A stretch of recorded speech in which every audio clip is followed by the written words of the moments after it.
Bienvenidos una semana más a nuestro noticiario semanal de HM Televisión.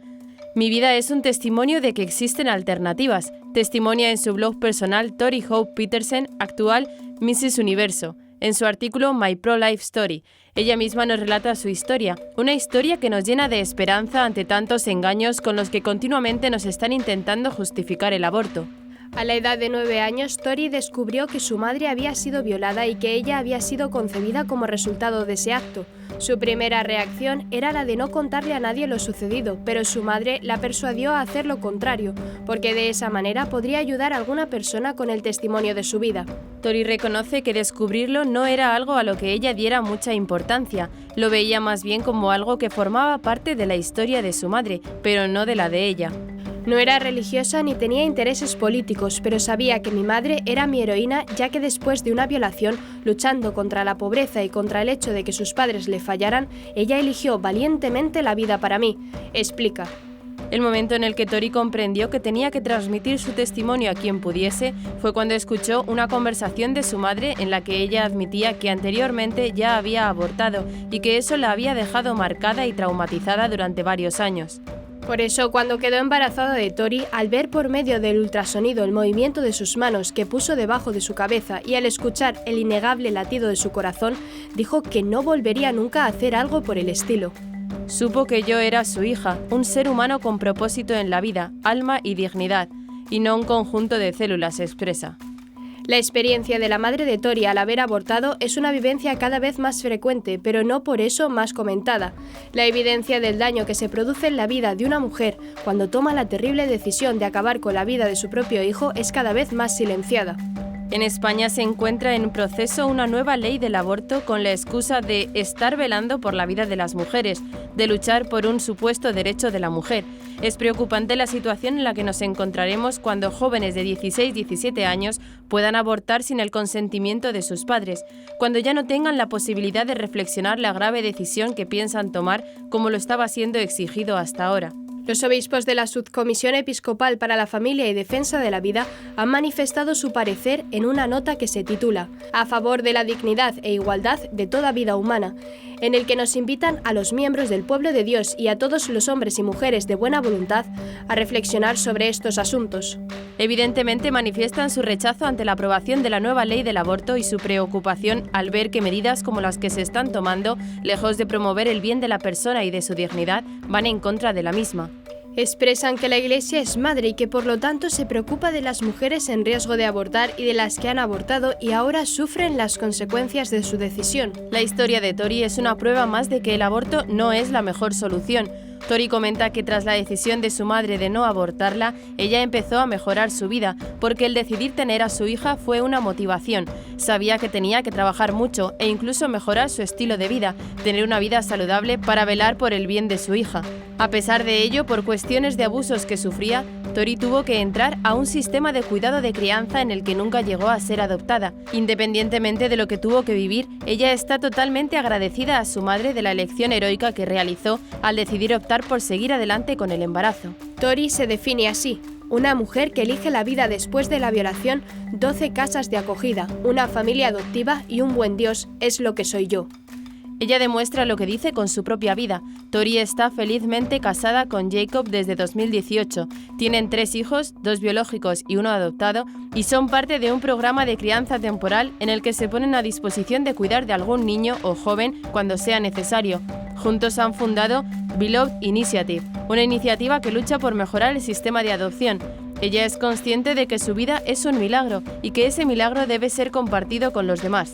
Testimonios como los de Tori no se suelen escuchar con frecuencia, sin embargo, es de mucha importancia dar a conocer este tipo de casos en los que gracias a una palabra, un médico, una persona fuera de la clínica abortista o escuchar el latido del corazón de tu bebé han hecho cambiar rotundamente de decisión a una madre y ahora se puede celebrar la vida de una persona. Comenzaremos con las noticias de interés internacional. Reino Unido. Miles apoyan a madre católica detenida tras denuncia de activista LGTB. México. Archidiócesis de México presenta aplicación móvil sobre la Iglesia. Ucrania. Iglesia católica resiste los bombardeos y terrorismo de Rusia. Italia, conmemoración del beato Carlo Acutis en Asís. Pasaremos después a las noticias nacionales. Reivindican a Isabel la Católica en el Día de la Hispanidad. Victoria Provida, salvan a un bebé rezando ante un abortorio. Rosario por España en 22 localidades. Y por último comentaremos algunas de las noticias más destacadas de la Santa Sede. Mensaje del Papa Francisco a las conferencias episcopales de Asia. Secretario de Estado Vaticano reza desde Roma por todos los españoles. Audiencia General, catequesis sobre el discernimiento. Más de 55.000 ciudadanos de todo el mundo se han sumado a una campaña de apoyo a la madre británica de 5 hijos, Caroline Farrow, detenida a principios de octubre tras una denuncia de una persona trans especializada en demandas LGTB. A través de la plataforma Citizen Go, miles de personas se han dirigido a David Bentley, inspector jefe de detectives de la policía del condado de Surrey, al sur del Reino Unido, para pedir explicaciones por la detención de Farrow el pasado 3 de octubre. Farrow se encontraba aquel día a la hora del té preparando la cena junto a sus hijos cuando 2 miembros del departamento de policía, un hombre y una mujer, se presentaron en su casa, irrumpieron en el domicilio, decomisaron los aparatos electrónicos y detuvieron a la mujer. ¿Sobre qué premisas sus agentes fueron autorizados a entrar en la propiedad privada de la señora Farrow sin una orden judicial? ¿Sobre qué bases fue arrestada el 3 de octubre? Preguntan los ciudadanos. Los firmantes de la campaña también cuestionan las razones legales para la confiscación de los efectos personales de Farrow, incluidos sus aparatos electrónicos como el ordenador portátil de trabajo o una tableta de uso familiar. En paralelo a esta campaña que exige al responsable policial una investigación, Citizen Go ha puesto en marcha una campaña de captación de fondos para sufragar la defensa legal de su directora de campañas para Reino Unido e Irlanda. Caroline necesita todo nuestro apoyo ahora más que nunca. Necesita nuestra ayuda para pagar los honorarios legales para demandar a la policía de Surrey y defenderse, se explica en el sitio web. Farrow se ha mostrado decidida a través de las redes sociales a desafiar lo que sucedió y pedir cuentas tanto a la policía como a las personas que me han estado acosando, porque estos intentos de destruir e interferir en mi vida real por decir la verdad deben detenerse. No se trata de mi vanidad, las libertades fundamentales están en juego. Si me pasó a mí, te puede pasar a ti. No puedo decirte lo aterradora que es toda la experiencia, explica en Twitter Farrow. Además afirma que llevará esta lucha a la policía de Surrey para que ninguna otra persona tenga que ser arrestada frente a sus hijos a la hora del té, bajo sospecha de publicar caricaturas ofensivas y herir sentimientos en Internet. En estos momentos, Farrow tiene abierto un triple frente judicial debido a las continuadas acciones legales impulsadas por una persona trans especializada en interponer demandas basadas en leyes LGTB. Su nombre actual es Stephanie Hayden, si bien su nombre original es Anthony George Stephen Halliday, y desde el año 2019 tiene en el punto de mira a Farrow. La Archidiócesis Primada de México presentó este 12 de octubre su nueva aplicación para teléfonos móviles llamada Iglesia Digital, asegurando que se trata de un sistema único en el mundo y que es fácil de usar a cualquier edad. El anuncio se realizó en conferencia de prensa en la Basílica de Guadalupe con la participación del Arzobispo Primado de México, Cardenal Carlos Aguiar Retes, Ricardo Salinas Pliego, presidente de Grupo Salinas, y Ninfa Salinas Sada, presidenta del Consejo de Fundación Azteca. Salinas Pliego explicó a la Archidiócesis en un comunicado, fue el que donó la tecnología para desarrollar la aplicación a través de la Fundación. Iglesia Digital es una aplicación única en el mundo que pone los servicios de la Iglesia al alcance de la mano de los usuarios. Este desarrollo busca generar un espacio de encuentro, diálogo y evangelización, aprovechando la tecnología, añadió.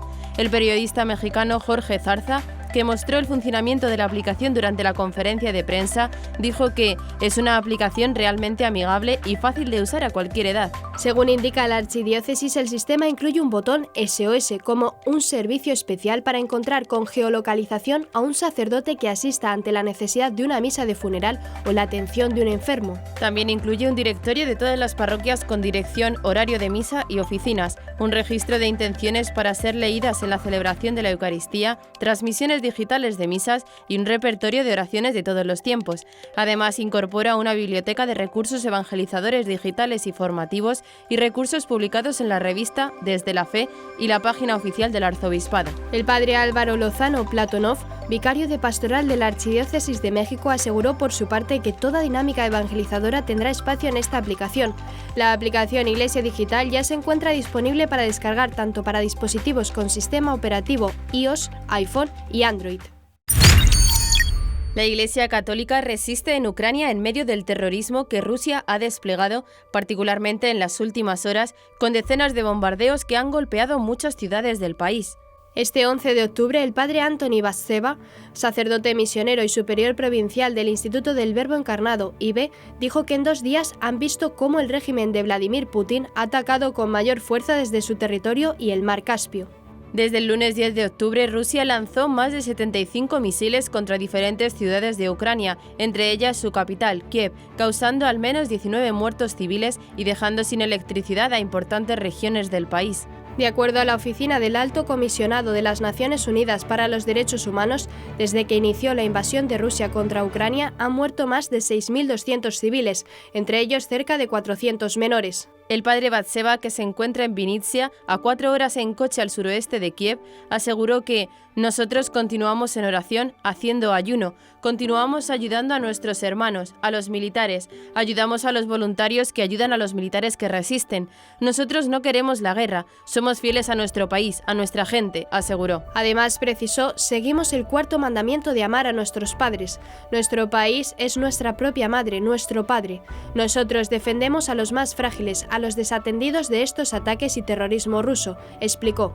El superior provincial del IBE en Ucrania indicó que desde la Iglesia Católica, a pesar de la guerra, continuamos en nuestra parroquia dando clases de catecismo, predicando, celebrando la misa, impartiendo los sacramentos. No podemos cerrar toda nuestra labor pastoral. Nosotros continuaremos hasta el final dando nuestro servicio a la gente. Seguiremos rezando para que llegue pronto la paz y también les pedimos a ustedes sus oraciones. Que Dios les bendiga, expresó.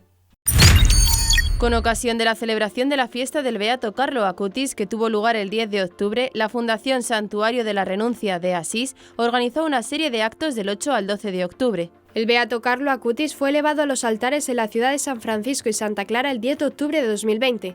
El adolescente italiano murió de leucemia a los 15 años en 2006. En su corta pero extraordinaria vida, se nutrió de su devoción a la Eucaristía y a la Virgen María y de la confesión frecuente. Esta vida normal de un adolescente moderno y apasionado por el fútbol que utilizaba sus conocimientos informáticos para animar a la gente a acercarse a la Eucaristía se relata de primera mano en el libro El secreto de mi hijo, escrito por su madre Antonia Salzano, que a su vez fue reconvertida a la fe católica por Carlo. El libro se presentó el sábado 8 de octubre en el marco de los 5 días de actos en Asís y el martes 10 de octubre, día en el que se cumplieron 2 años de la beatificación de Carlo Acutis, se inauguró un comedor social para pobres y peregrinos en su nombre. Esta iniciativa fue propuesta por Monseñor Domenico Sorrentino, obispo de la diócesis de Asís, quien explicó que este comedor, situado en el centro histórico de Asís y gestionado de forma conjunta con el centro de acogida Casa Papa Francesco, pretende ofrecer hospitalidad a los necesitados. En la inauguración del comedor Carlo Acutis estuvieron presentes los padres del beato Antonia Salzano y Andrea Acutis. También acudieron Monseñor Domenico Sorrentino, obispo de la diócesis de Foligno, el padre Jean-Claude Hasume, vicario general de la diócesis de Asís, el padre Carlos A. González Ferreira, rector del santuario, el teniente de alcalde Walter Stopini, el concejal Massimo Paggi y representantes de las familias franciscanas. Por su parte, la directora de Cáritas de Asís, Rosana Galiandro, señaló que el comedor podrá acoger a una treintena de personas entre necesitados y peregrinos que buscan un lugar para comer y solo estará abierto para el almuerzo, aunque el objetivo es ampliar el servicio. Asimismo, Monseñor Sorrentino explicó que esta concreción de la caridad es también una realidad en Asís. En este caso, no habría sido posible si el Señor, también a través de la acción de sus santos, no hubiera calentado los corazones de quienes nos permiten caminar por la caridad. Dios se nos presenta en la Sagrada Escritura y en las heridas de los pobres, y tenemos que reconocerlo en ambos aspectos. Carlos, siguiendo las huellas de San Francisco, es un maestro, y todo lo que estamos viviendo hoy con esta inauguración nos lo recuerda, aseguró.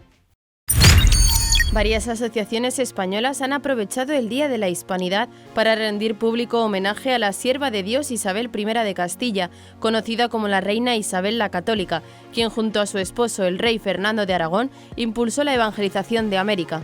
Entre ellas ha participado Enraizados, cuyo presidente, José Castro Velarde, se ha dirigido a los asistentes en el acto que ha tenido lugar junto a la estatua dedicada a Isabel la Católica en Madrid, tras el tradicional desfile militar del 12 de octubre presidido por los Reyes de España. En su intervención, Castro ha expuesto que 15 siglos después de la aparición de la Virgen, aún viva, a Santiago Apóstol a orillas del río Ebro sobre un pilar, un marinero anunció la tierra que avistaba la expedición comandada por Cristóbal Colón, dando inicio a la empresa de la hispanidad que hoy se celebra. Aquella expedición que devino en el descubrimiento para Occidente de América y su evangelización no hubiera sido posible sin el apoyo de la reina Isabel la Católica. Castro añadió que los motivos principales por los que la monarca fue capaz de impulsar esa gesta se pueden encontrar resumidos en un coetáneo de los últimos años de la reina, un soldado español que fundó la Compañía de Jesús, San Ignacio de Loyola. En sus ejercicios dijo, resume la vida del hombre, la razón por la cual estamos aquí, cómo obedecer, dar reverencia y cumplir la voluntad de Dios y de esta manera salvar nuestra alma. Precisamente eso fue lo que resumió la vida de nuestra reina Isabel. A juicio del presidente de Enraizados, tener una profunda fe en la providencia.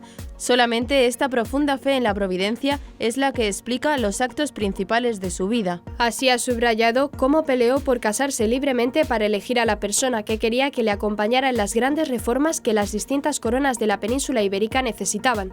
También destacó cómo emprendió importantes reformas políticas y administrativas y con un gran coraje fue capaz de poner en marcha una España moderna en donde se pudo crear una administración eficiente que al mismo tiempo respetaba la libertad de los municipios y de la sociedad, acorde al momento histórico en el que estaba viviendo.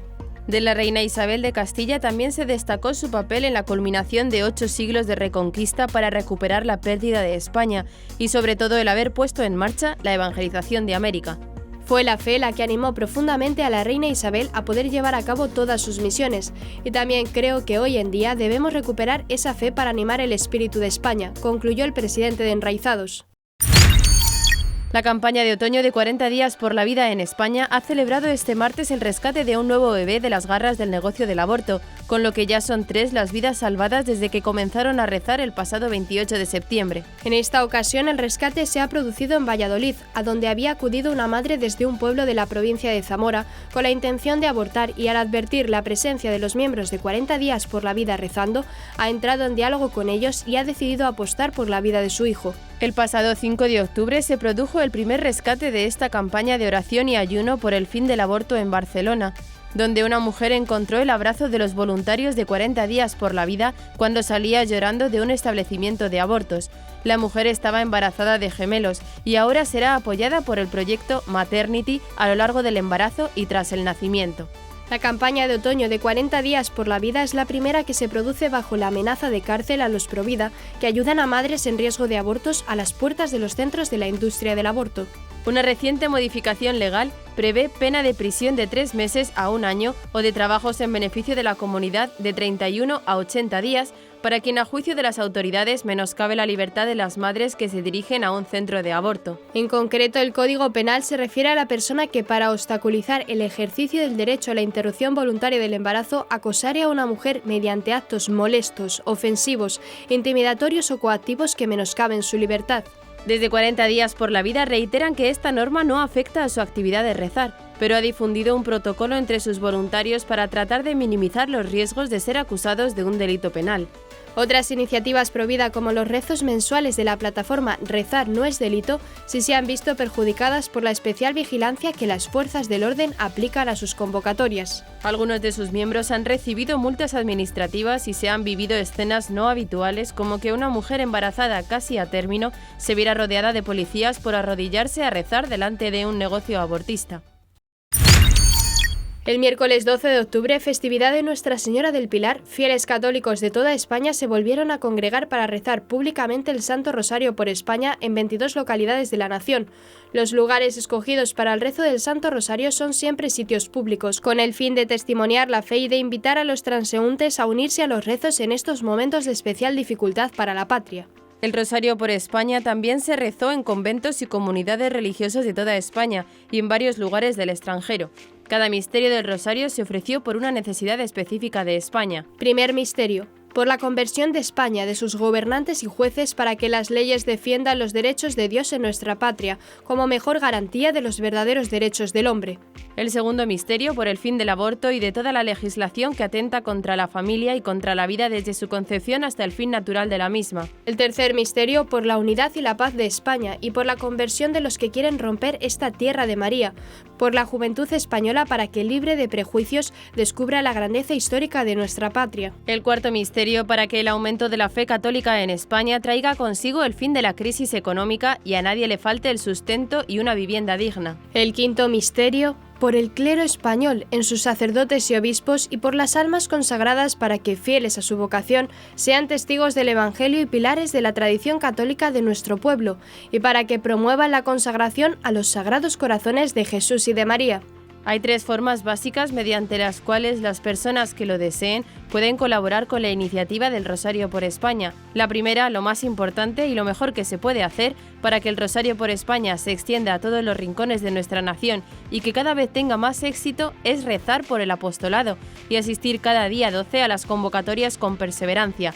También se puede aplicar el rosario diario y pedirle a la Virgen por esta intención. En segundo lugar, en las ciudades y pueblos donde aún no se reza el rosario por España, pueden ponerse en contacto a través del siguiente email para organizarlo: rosarioxesp@hotmail.es. Por último, en las ciudades donde ya se reza el rosario por España, es necesario promover el apostolado entre nuestros conocidos y contribuir a concienciar a los creyentes sobre la urgencia de rezar por nuestra patria. El Papa Francisco ha enviado este miércoles 12 de octubre un videomensaje dirigido a los participantes de la Conferencia General celebrada con motivo del 50 aniversario de la creación de la Federación de Conferencias Episcopales de Asia. Este evento se celebra en el Centro Pastoral Baam Phu Wan de Bangkok, Tailandia, del 12 al 30 de octubre de 2022, bajo el título Caminando juntos como pueblos de Asia. En el mensaje difundido por la Oficina de Prensa de la Santa Sede, el Papa Francisco recordó que ustedes comenzaron a reunir a los obispos en 1970 y cuando mi predecesor San Pablo VI visitó Asia, se encontró con un continente de masas rebosantes. Los obispos constataron que las masas estaban despertando del fatalismo a una vida digna del hombre. Los jóvenes también estaban despertando, idealistas, conscientes, preocupados, impacientes e inquietos. Las sociedades culturalmente diversas estaban despertando para convertirse en una verdadera comunidad de pueblos, aseguró el Santo Padre. Además, explicó que esto significaba que la Iglesia en Asia estaba llamada a ser más verdaderamente la Iglesia de los pobres, la Iglesia de los jóvenes y una Iglesia en diálogo con otros asiáticos de otras creencias. Aseguró también que es importante que las conferencias regionales se reúnan regularmente para que la Iglesia se forme y se fortalezca en el camino, y la pregunta fundamental es, ¿qué dice el Espíritu a las iglesias de Asia? El secretario de Estado del Vaticano, el cardenal Pietro Parolin, celebró en Roma una misa por la Fiesta Nacional de España, celebrada cada 12 de octubre, Día de la Virgen del Pilar. A la celebración eucarística que tuvo lugar en la Basílica de Santa María la Mayor, acudieron diversas autoridades como la embajadora de España ante la Santa Sede, Isabel Celá. Durante su homilía, el cardenal Pietro Parolin lamentó que hoy el mundo carece de esperanza y recordó el sufrimiento de la guerra de Ucrania y las consecuencias de la pandemia del COVID. Asimismo, agradeció especialmente a Dios la presencia de la Santísima Virgen María a lo largo de la historia de España, que se remonta a los inicios de la evangelización del país, al apóstol Santiago en los años 40 después de Cristo. El purpurado explicó que, según la tradición, el apóstol Santiago, desanimado por las grandes dificultades que estaba encontrando en la evangelización de España, pidió una señal. Fue entonces cuando la Virgen María, que todavía estaba viva en la carne, se le apareció de pie sobre una columna de mármol.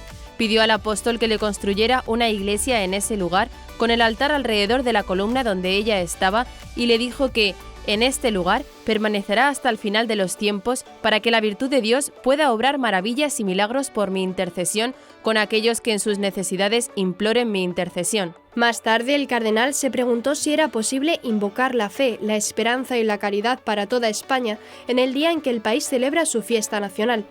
En esta línea lamentó: hoy España, como todos los países europeos, es una realidad plural, donde muchos ya no se reconocen en el cristianismo. Si por un lado esto nos entristece, por otro nos impulsa a ser testigos creíbles de nuestra fe, porque queremos que todos participen de la alegría del Evangelio, defendió. Es posible rezar por todos los españoles, aseguró el cardenal, quien animó a hacerlo sin ofender a nadie si entendemos la fe en un sentido un tanto laico, como apertura a la dimensión trascendente de la vida y a los valores espirituales que garantizan el respeto y la promoción de la dignidad de cada persona y dan sentido al esfuerzo por asegurar el bienestar de todos los ciudadanos. Por último, aseguró que puede hacerse si estamos dispuestos a respetarnos unos a otros, si estamos dispuestos a dialogar, a ofrecer nuestros dones y a recibir los de los demás, a contribuir a la construcción incesante de una patria pacífica, atenta al bien común, respetuosa de la libertad religiosa y abierta a las necesidades del mundo. En la audiencia general de este miércoles, el Papa Francisco continuó con su catequesis sobre el discernimiento, centrándose esta vez en la importancia del deseo de alcanzar aquello que Dios quiere de nuestra vida. Ante los miles de fieles presentes en la plaza de San Pedro, el Papa Francisco explicó que este deseo no solamente se trata del deseo del momento, sino que sabe tocar profundamente las cuerdas de nuestro ser, por lo que no se apaga ante las dificultades o contratiempos. Además, aseguró que los obstáculos y los fracasos no ahogan el auténtico deseo, al contrario, lo hacen aún más vivo en nosotros. Llama la atención que Jesús, antes de realizar un milagro, suele interrogar a la persona sobre su deseo, y a veces esta pregunta parece fuera de lugar, señaló a continuación. Para el Papa Francisco, al dialogar con el Señor, aprendemos a entender lo que realmente queremos de nuestra vida. A menudo es precisamente el deseo lo que marca la diferencia entre un proyecto exitoso, coherente y duradero y los miles de deseos y buenas intenciones con los que, como se dice, está empedrado el infierno, aseguró. La época en la que vivimos parece favorecer la máxima libertad de elección, pero al mismo tiempo atrofia el deseo, reducido en su mayoría al deseo del momento, lamentó. En esta línea habló de los jóvenes que buscan y miran en el teléfono. Pero, ¿tú te has parado a pensar? No puedes crecer así, si vives en el momento, eres saciado en el momento, aseguró. Nos bombardean con 1000 propuestas, proyectos, posibilidades que corren el riesgo de distraernos y no permitirnos evaluar con calma lo que realmente queremos, explicó el Santo Padre. Por último, el Papa invitó a los presentes a pensar qué responderían si el Señor les hiciera hoy la pregunta que le hizo al ciego de Jericó: ¿qué quieres que haga por ti? Tal vez podríamos finalmente pedirle que nos ayude a conocer el profundo deseo de Él, que Dios mismo ha puesto en nuestros corazones, y que nos dé la fuerza para realizarlo. Es una gracia inmensa, la base de todas las demás, dejar que el Señor, como en el Evangelio, haga milagros por nosotros, concluyó. Y hasta aquí nuestro informativo semanal. Esperamos que haya sido de su agrado.